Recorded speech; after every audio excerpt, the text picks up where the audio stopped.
It's a big welcome to Talking Hawks. It is draft time. We have Daz, I'm Matt, and hopefully you are here to talk all of the Hawks draft stuff tonight. Daz, mate, this is your Christmas Eve. Let's be honest.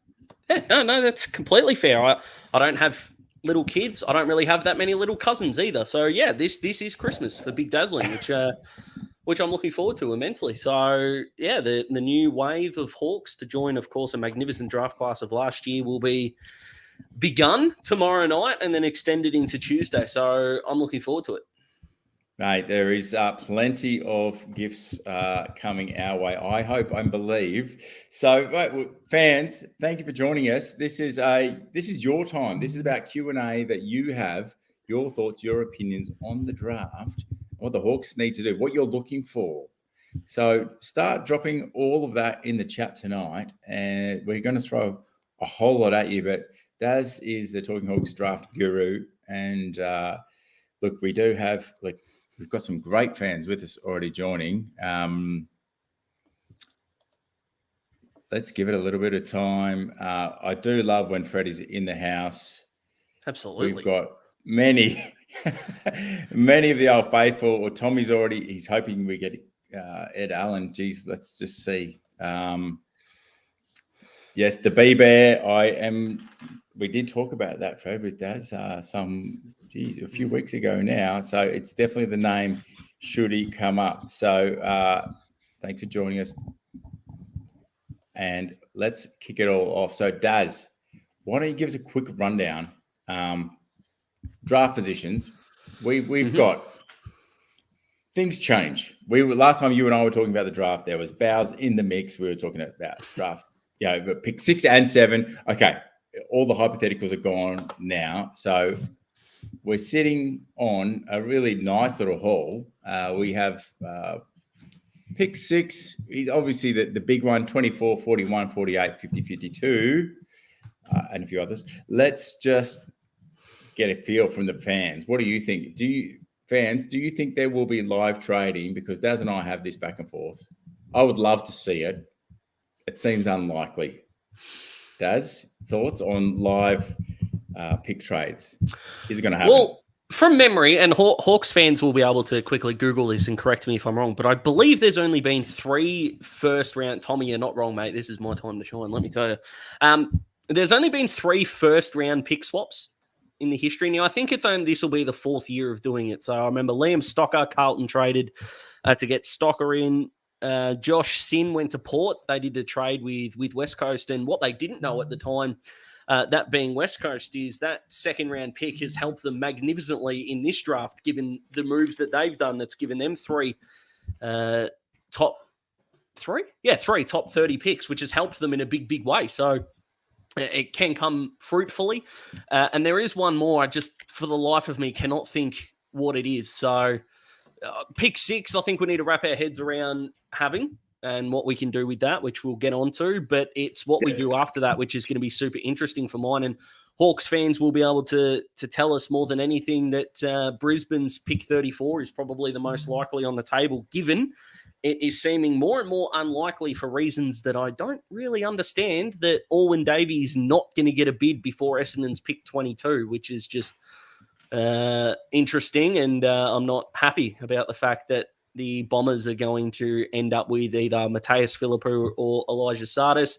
They're probably going to end up with either Lewis Hayes or Josh Weddle, one of the key defenders, and they're going to end up with the 2 Davey brothers and Anthony Munkara as well. So the Bombers are going to do really well into this draft under Brad Scott. I suspect the Saints are going to do pretty well as well. Collingwood, although they've got Tom Mitchell, have got plenty of picks up front as well, where we're going to have to make some moves. It's for sure. If we can get that 34 off Brisbane and somehow keep one of those picks in the 40s, it'll have to be 41 on the table, you'd think, which is not great. But we do have picks in next year's draft beyond the second round that will be on the table Daz, as well. You've always been on take the best fit over talent, especially early on. Fans, we've put it to them who they think for pick 6. So we'll get through that. But really, what are our list needs? That to mine is a biggie, because best fit and talent. And Sam's just come out recently, interviewed a great 20-minute interview during the week. And I think he's talking about us having the nucleus, and heading in the right direction where we want to go. Who fits in? What do we need to complement? What are we looking for? For mine personally, pick six is a taller mid that is going to be pretty attacking, has sublime foot skills. That's on my wish list for Christmas as of tomorrow night. But let's just throw to the fans before we go to you, Daz, with the lock for pick six. So, well, here we go. Let's start out with Michael. Daz, over to you. If this is for pick six, Michael, I'll assume that it is, because I don't see a way that we trade back from 24. If anything, we'll try and trade up with GWS to get pick 19, which will become the first pick of the second round. I'm just going to say that because there could be 3, 4, maybe even 5 first round bids. So we won't go into that, but we'll try to trade up. I believe that is possible. We've got the 2 second round picks in 2023, which of course we acquired one of those from Fremantle as a part of the Jaeger O'Meara deal. So that's definitely possible to package 24 and one of those second rounders for 19, but we're not trading back pick 6 for mine. I don't think there's any chance to fly Mattaes Phillipou out, and we've reportedly met with Elijah Tsatas a few times as well. I just think that out of all those conversations, I don't think the Hawks are sitting there going, well, we're not 100% comfortable with those. Let's get back. So 6, I think we've got to wrap our heads around, and all the names that are coming through, I'm reading some comments here, are fruitful as well. We've got Jhye Clark. Is there a go home to Geelong risk? No, he doesn't barrack for Geelong. Right. This isn't to you, Matt. This is to the fans, because I love the fans. The fans are great. Right. Just because Jason Horne-Francis went back to Adelaide does not mean everyone's going home. Okay? I promise you. That was the outlier. Right. Let's start there and work. Yes, some guys have left to come home, but they're Victorians that are coming back. There's not many Victorians or guys that get drafted to Victorian clubs that are then going back out. Sure, there are going to be some, but Hawthorn's a footy club. When's the last time we traded someone and they burnt us? It hasn't happened yet. It probably won't. So just relaxed on that. It's not too common, is it? So yeah, look, no. Big raps on Jhye Clark as we go. I think that one there's for Charlie. Here. I think Michael there's gone Charlie. Yep, there we go. It doesn't have a plenty different. I think because Charlie Clark's got the E and Jhye doesn't. But if I'm wrong there, Michael, I apologise. All right. Well, let's just go through a few of these thoughts. So definitely some sentiment for Mackenzie. It's firmed up a bit, hasn't it, in recent days, especially Cal Toomey putting out his final list. Daz, I'll go you pound for pound. I'd like to see you two in an arm wrestle, to be honest. And let's just see where that goes. Top 10. Why? Just because, I'm backing you in. I reckon you'll take him on a few, and let's put you up over him if you win the arm wrestle. So, look, here we go. Con likes Clark, similar to Warp and Nuke. The thing for mine is also the size. If we're clearly needing a midfielder, I think for what we're saying in the comments here, pick 6 is a mid. Daz, is there any question of it not being a mid? Nope. It has to be, doesn't it? No. Nope. Done. No. Okay. Phillipou, Tsatas, Mackenzie. It'll be one of them. Okay. You've heard it here first. This is Daz. Hot off the Draft Eve. All right. Goal kicking mids. Fred's after that. Of those 3, are we prioritising some attack and some goal kicking? Or for mine, are we prioritising the foot skills? No, foot skills, definitely. I think we need to work on the blokes delivering it inside 50 rather than the ones that are already in there. Fred, big year for Cozzy. I'm not going to go down the useless path, but he's out of contract at the end of the year. So he either stands up or I'm with a lot of the fans, or we'd have to look at what happens next. We're probably going to get Jerome Lawrence with pick 63. I can wrap my head around that. And pick 24 for mine is the interesting one because Isaac Keeler would be a reach, but I don't think he'd be there at 41. Definitely possible, but Matt Jefferson's going to be off the board. Cadman's going to be off the board, as we know, before we even get to pick 6. So I don't think we take a tall in the first 2. I know Cal's got us taking Max Grzuski. Good luck getting your head around saying that name too quickly overall. And I know it says key defender forward, but I hope the kid grows, because 193 centimetres is not a key defender, key forward. He would either be a third tall back, a third tall forward, and it seems like we've got Jhye Sarong and James Sicily in those roles. So I found that one a little bit strange.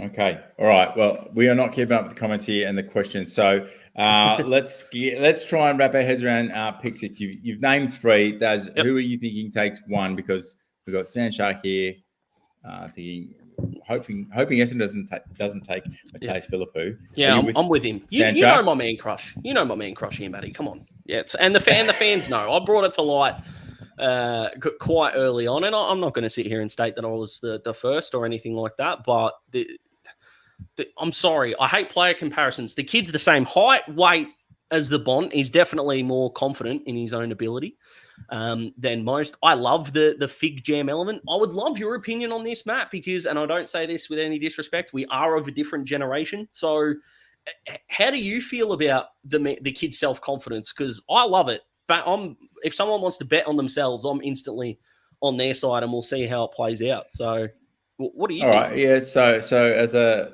bloke in their 40s, confidence is great. It's about the ability to fit into the team. So if that can be woven in, and we're hearing Sam and the Hawks having up to 4 interviews with some of these players. So I actually love that for the dynamic of the unpredictable things that happen in the draft. And you've had enough conversations with the kid and potentially their parents and others around them to validate how you view them. I don't mind confidence at all, because you've got to have it at the top level. So that's fine. I don't know if I'm a representation of my generation, but that's my views. No, I like it. And if he gets out on the park and he does well, then Hawks fans will turn from, I don't like the arrogance, to buy a jersey. So I'm looking forward to it, unless he's at the Bombers, in which case, no.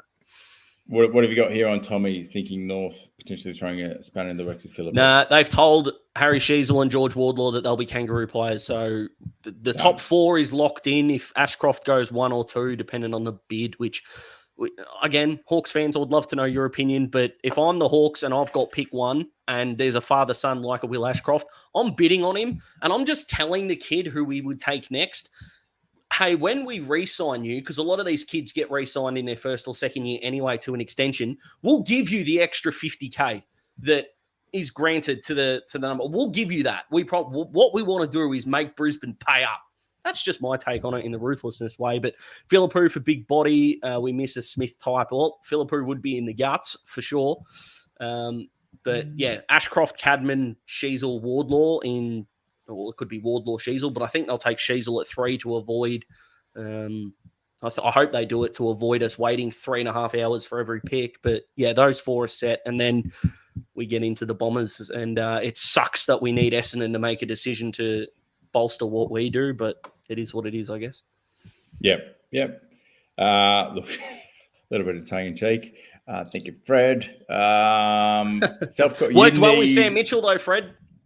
There we go. For every Mitch thought, there's Sam Mitchell, and if there's anyone that can teach a kid how to mature, it's going to be the quoted, not my quote, because I'm in no position to judge anyone. The fat kid from Box Hill is now our coach, and a damn good one too. So I'll back him in to get that out of him. So.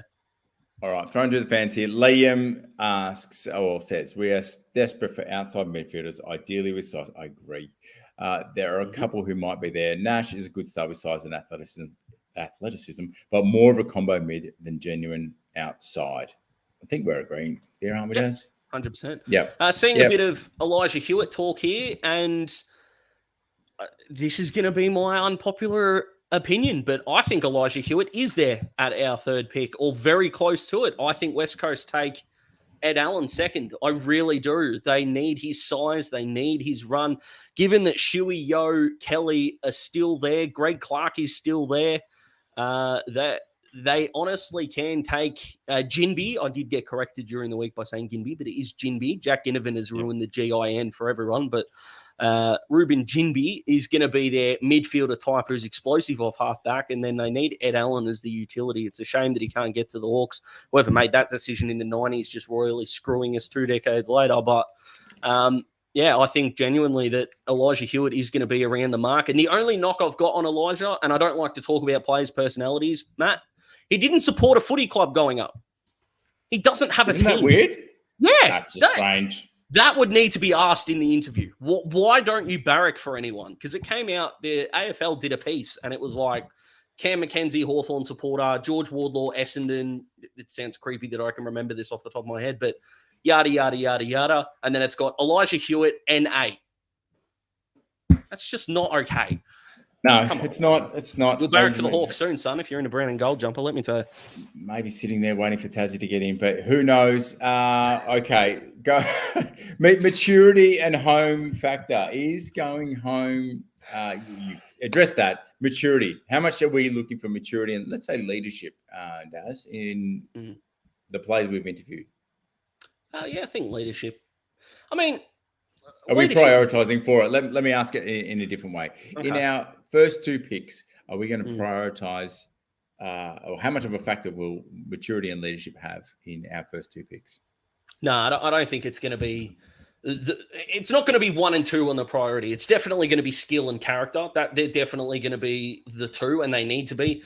James Sicily is going to be our next captain, or if he's not, that's going to be a complete surprise to, I think, a lot of Hawthorn fans. So it's not like we're looking for a captain, hopefully, in the next 5 years, which means by the time that Sicily retires, let's just say it's 5 years from now, hypothetically, Hawks fans, then the kids that we're drafting either last year, if it's a Josh Ward or the like, or someone this year, these kids are going to be 23, 24 anyway, which if you're looking for the career captain, which you're looking for 10 years, that's the age group that you do it in anyway. So I think we've got time to develop leadership qualities in these kids, and we just need to take the best fits, I think, for our best 22. Because like Sam Mitchell says, we're not trying to play a final and just get pieces in. We want to be winning multiple finals, which means we'll be addressing list needs, and that's why I agree with a lot of the fans. And outside midfielder is going to be the go. I don't mind Kelly here. He's gone with hard nuts mentally and physically, no Sooks place. We'll get that through to Mackenzie for you, and we'll see how we go. A question I've got, there's some great questions coming through. Keep dropping your comments. Peter Burge back on board. So high performance manager coming back from the Tigers after being the strength and conditioning coach at the Hawks from 05 to 11. Does that change anything in the way we look at players? We haven't heard from Peter, but I guess I'm thinking about those that are coming back from injuries. I'd say there's a confidence in Burge and what we're going to do. There's always been a pretty good confidence in the Hawks medico. But does it make a difference at all, in your opinion? No, I don't think so. I think that it's up to the strength and conditioning team to work with what they've got, not to find guys that suit the strength and conditioning team, to be honest. And there are plenty of clubs. We look at the Collingwoods of the world. We look at even Freo back end of last year. There's definitely, you only know you've got a bad strength and conditioning team when your injury list is piling up. So, no, I think that we're not going to be looking at guys, especially with the first 2 picks, that have had injury-affected years. George Wardlaw's not going to be at our pick, who's gone through some injuries. And by injuries, I mean repetition of injuries. Freak things happen, of course. And there's even a kid in the back end of the draft who I'm a fan of, Taj Campbell-Farrell from the Dandenong Stingrays. He had foot surgery, but that wasn't a footy injury. That was out of his control, which, again, you probably wouldn't – if he's fine, if the medical team, the AFL medicos, think that he is okay, I think that's fine. But it's the repetition of footy injuries that would be a problem if you're 18. And the only one I can really think of, fans could probably let me know, is George Wardlaw. But apparently that hamstring's okay. And Braden George, who's done his ACL, he's still expected to go in the first round anyway. And it's probably going to be to the Giants. So, no, I don't think that's going to be taken into account too much. We've got Abs XX. Can you explain the slide with Hewitt? The National Carnival didn't do a lot of Western Australians any favours, and by a lot I mean the guys that were projected really, really early. So you think Jed Buslinger did an ankle? I think he did an ankle that ended his carnival, which was a shame. Elijah Hewitt had a couple of good games early, but he just slid off the pace a little bit. And I think the slide occurs because your last 4 games, whether that's Carnival, Colts, Waffle, Sandful, NAB League, whatever it is, I think the recency bias is real in a lot of these cases with a lot of phantom drafts. And I don't spend a lot of time watching other people's phantom drafts because I'll back in, my research and my opinion. And that's no offense of anyone that does their own phantom drafts, of course. But Hewitt's slide for mine is that he didn't have that 35-40 disposal game that would shoot him up draft boards. But my big takeaway from Hewitt was I think they were getting smacked by South Australia and he just gave the whole group a spray at 3/4 time before the coaches even arrived. So the passion for the game's there. I think he wants himself and others to be better, and they're definitely qualities that you'd look for in a player. So if we do get a mid at 6 who is, forward dominant, and by forward dominant, I mean a guy that likes meters gained and is a good finisher on the run, and if Hewitt is still there, I think it'd be crazy not to consider him. He's your 24-25 disposal guy, clearances, tackles, and does all the right things. But I think the slide is just he didn't have that breakout finish to his year that some others might have had. Ed Allen, the best probably example of that. Yeah, well, he is 185 and 84 kilos. So, for mine, I think we're looking for a little bit more height. But that character, sometimes it's the, what is it, the bark in the dog? No idea. Counts. So, okay. Can Ed realistically slip to 24? Nope. No, he's not getting past He's not getting past Sydney's first pick if he gets there. Definitive. Thank you. Let's keep going. We've got okay. How many mids are we drafting? Asks Sandshark. Ooh, if we do manage to get Brisbane's pick 34, so forgive me, fans, because I might screw up the order. I don't have it in front of me, but you'd think we can't trade 48 to Brisbane because we got it for Gunston. So it would have to be 50, 52, and probably Freo second off the top of my head. Again, I could be getting this wrong. Sorry, Hawks fans, but for 34. But if we do get 34 and keep 41, that's kind of this discussion. Then I think 3 of those 4 will be guys that find the footy. Definitely, if Jerome Lawrence is the guy that we are going for, which again, we haven't really heard much about whether we're taking Jerome or not. So that'll be an interesting one to watch. But yeah, I think we do take a key forward at some point, whether that's a Harry Lemmy, Tom Scully, Isaac Keeler, who would be the first one off the board out of this group. Jerome Lawrence, of course. So I think we do. I just don't think we're going to use it on a pick that's not before the 40s. Yep. Okay. Not un-Hawthorn-esque of not making too much noise about someone they might be eyeing. So if Jerome is coming our way, then it wouldn't surprise me. Let's see. We've got second. So outside of that, who are you targeting then on this pick 24 at the moment, Daz? What are you thinking? Okay, so I have 2 options. I'll give you my 2 favorite options here because everyone that'll go, what about this guy? What about this guy? Will be 100% correct. So I'm not discounting anyone, but I'm going to have to give you a painful answer because it would depend on who we get at pick 6. So bear with me. If we do take Mattaes Phillipou, then I think we need to go after a Ollie Houghton would be perfect. Yeah, start with those 2. I think the fact that Ollie got more dangerous inside 50 at the back end of last year, I think kind of mitigated how dangerous he can be at centre clearances. And considering we're still rolling with Dylan Moore in there at times and these guys in there at times, and pick 6 in this scenario would be Phillipou. He doesn't have to be in the midfield rotation straight away. So I think he's definitely an option at that pick. I think Kaltumi had him at 30 in the Phantom draft, which to me is just, I don't think if he gets to 30, that's an extraordinary steal by someone. If we do get Mackenzie or Tsatas, then I think we need to go to the man affectionately known as Double H, Henry Hustwaite, who didn't make Toomey's 30 at all, which, as someone that's watched probably more Stingrays than any other NAB League team, is extraordinary. He's over 190 centimetres. He's played halfback, wing, centre clearances, spent a game and a bit at half forward as well. He's a beautiful left foot kick. He's got a family of AFL, VFL players as well. So he knows what it's going to take to get there. And I think he's a better user by foot than even a couple of the highlight reels that I've seen as well. Because I've seen him pull off some magnificent kicks that aren't featured in highlights for a strange reason. So they're the 2 that I'm looking at potentially the most. I'm seeing Jacob Ryan getting some love. I'm not sure if he's a utility player. Would Isaac Keeler be a good option for our second pick? It would be a reach, if I can use an NFL term there. Smithy, his man Ollie Houghton would be huge. I didn't say it for you, Smith, but you're spot on. Tell the fans about Hawthorn. Just give us a bit of a feel. Yeah, so the son of Trent, who played at Collingwood, and I think he played at Carlton as well, who is your typical half forward. He plays from 30 metres out from goal till about 80. He's a beautiful kick inside 50. His defensive pressure, it's going to need some work in terms of sticking his tackles, but he is a harasser, and he's a pretty underrated finisher on the run as well. And for a guy his size, his set shot technique is beautiful. So I think if we're drafting guys with footy IQ, if that's on a high list of priorities, which I believe that it should be, of course, he's a sleeper at the moment. I've watched him tear games apart. Yeah, he's gone through some quiet patches, but, I mean, if we're expecting perfection at 18 years old, we'll all come out of this disappointed. So, yeah, he's fallen in a few drafts, and I'm not really sure why. All right. One of our favourites here, Army, pick 24, Jacob Bryan, versatile. He is versatile. What do you think? Yeah, probably more suited to the defensive half, but I don't think he gets past Collingwood, to be honest. At 16, I think they're going to miss out on Jefferson, which they badly need.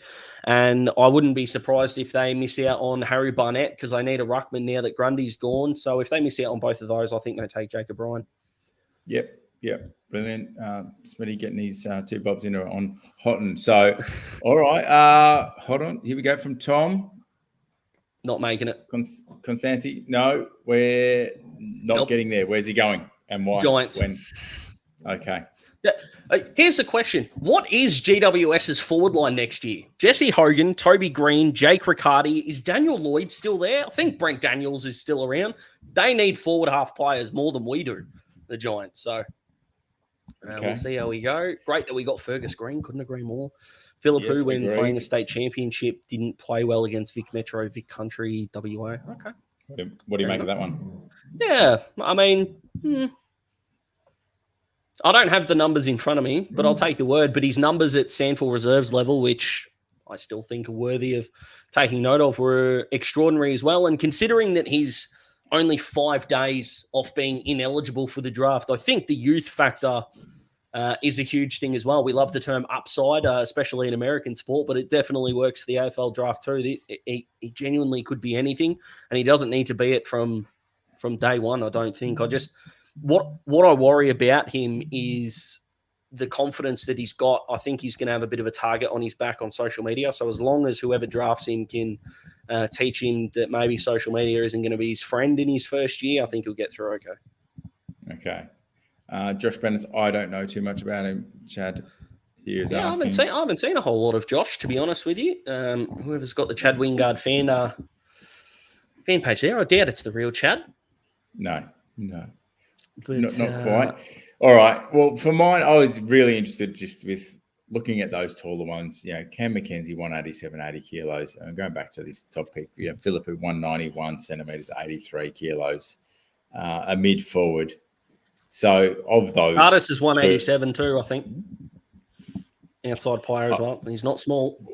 I think we do definitely want to be closer to that 190 mark for mine, as long as they've got that burst and that the foot skills. Look, speed doesn't matter, to be honest. If they've got the foot skills and the awareness and they can move, I think that should be a priority. A la Sammy, no doubt, Sammy Mitch would pick up on all those things. I'll tell you what I am looking forward to too, Matt, if I can just quickly jump in here. I'm looking forward to the draft grades, because definitely judging a draft class before we've seen them play a game of footy is the way to go. So I'm looking forward to that. And for all the Hawthorn fans out there that will read these articles, which is perfectly fine, I've got nothing against that. I think ESPN and Fox Footy had St Kilda as the worst draft class last year, the worst, and they had the best a year later. So don't take it to heart if they don't give us the grade that maybe you're looking for. So just a heads up there. But Wyn Hager, Owens, and Nazai Wanganeen Miller were outstanding last year. All right. Here's 2 on a player I don't know anything about. Mitch Szybkowski. Yeah. I've had to practice his name a bit because he's another Stingrays boy. He is going to again, the Chad, whoever's running this account is doing beautifully tonight. He is going to be there at 40. And it was kind of the same reasons on the Talking Hawks podcast that I talked about Adam D. Aola as well, is because he hasn't had that 40 disposal game. He hasn't needed it. He's been a pitcher of consistency. I do worry about his size. Do we have too many like him? But kind of like what I said, when you're in the 40s, you're taking best talent available. So if we do keep 41, excuse me for that, Hawks fans, some of the carbon dioxide's really just settled in the chest there. But if Mitch Szybkowski's there at 41 and we think to ourselves, best talent available is the way to go, he is a definite option. And he, for mine, has got draft sleeper written all over him because he's a very, very good kid as well. And he's got some talent. I'm not sure if he's got some tricks yet, but he can more than develop those. And Chris, I'm with you. Go Stingrays. All right. Well, it is the night before Christmas for Daz. He won't sleep tonight at all. I need to. I've got to get up at 5 a.m. for the NFL. I need to sleep tonight. As we approach this wrap up, let us know your last thoughts and questions. We have recently interviewed Jack Scrimshaw, Ed Sill, the Hawks, Box Hill Hawks president and Hawthorn board member candidate, Jazz Fleming. So check those out on YouTube. We would love you to jump on and subscribe. But if you can see, here we go. Not that I want to cut you off, Jonathan, I've just seen Jonathan's question pass through and I've read it. Here we go. So to the team draft on what the current game looks like, or do any of the clubs draft players they think will suit the game when they peak in 4 to 5 years? It's a fantastic question, that. Jonathan. I like that. And you know what? I hope it's the second one, but who can predict what the game's going to look like in 4 to 5 years, you know? So we've seen Geelong, who's probably taught the competition to keep these guys over 30 and create the culture. We've seen Richmond's pressure. We've seen, of course, the Hawks' kicking style, which ironically almost lost Damien Hardwick his job. So I think you need to draft for what the Hawks hope their game looks like in 4 to 5 years. And I think that's what you take into pick 6 and 24. Once you hit pick 40 for mine, no matter what club you are, you just take whoever you think the best kid is, because anything can happen. Past pick 40, it's literally a lottery. Arguably the whole draft is, but especially after 40, it's a lottery. I was high on Arlo Draper last year. He got to Collingwood at 45. I was high on Zach Taylor. I remember this chat last year, Matt. I wanted Zach Taylor at our second pick when we took Sam Butler. He ended up going 42 to Adelaide. So best kid. Just take the best kid. It's as simple as that. It's a pass the 40s. But yeah, first two picks, absolutely. Where the Hawks want to be in 4 to 5 years is definitely the go. Fantastic question. Yeah, well done, Jonathan. I agree. I think we have a coach that he's trying to think 4 and 5 years ahead. So I think you are on the money. From Tom here, Munkara. Well, I don't know when we're taking him. We're not taking him at 24. And if we do get Brisbane's 34, definitely a chance. But after pick 40, we'll have to bid on him. And I think Essendon will have the points to match, or they'll go into a bit of a deficit for next year because they'll have pick 22 and use it. And then I think the bid for Owen Davey will come later. And I would love the Hawks to do that out of pettiness because it's Essendon. So make them pay as much as they can. All right. Well, hold on. There's a bit of chatter here around Vickery. I'm not across it. That's okay. It's an interesting one, Cooper Vickery. We've got enough half-backs. That's my instinctual opinion. I only averaged the 18 disposals at NAB League. I don't say only as if that should have been, anything more. But, I mean, again, if we do keep the picks that we've got now, we probably do take a punt on him. But yeah, it'll be an interesting one, especially because we've promised Seamus Mitchell a rookie spot. So that probably takes out a few options as well, because I don't know how many rookies will be picked up. There's some talk that there'll be about 20. So if we take 2 rookies and Cooper Vickery's still there, I think we do it, and along with Seamus Mitchell. So I'll wait and see, but definitely an interesting one for the nuggety man from Gippsland Power who likes to grab the footy and do a lot with it. Well, we will have a good night's sleep. Put your cookies out for Santa. It will be a great draft, I'm sure. I've got a professional to do that for me too, Matty, so that works out all right. Amazing. As always, thank you for listening to the show. Please subscribe on YouTube, Spotify, Apple, Google, wherever you listen to your podcast. We appreciate you all. Thank you for joining us here on YouTube tonight. But it's an exciting time for the Hawks, Daz. We appreciate all of your efforts on the draft study year round, and we look forward to we're going to do a reaction tomorrow night and Tuesday night. So if you like Daz as I do, then you'll want to hang around for that, even though it might be a little bit later in the evening. So fans, have a great time until then, and we'll catch you tomorrow. Thanks, Daz. Thanks, mate. Go the Hawks.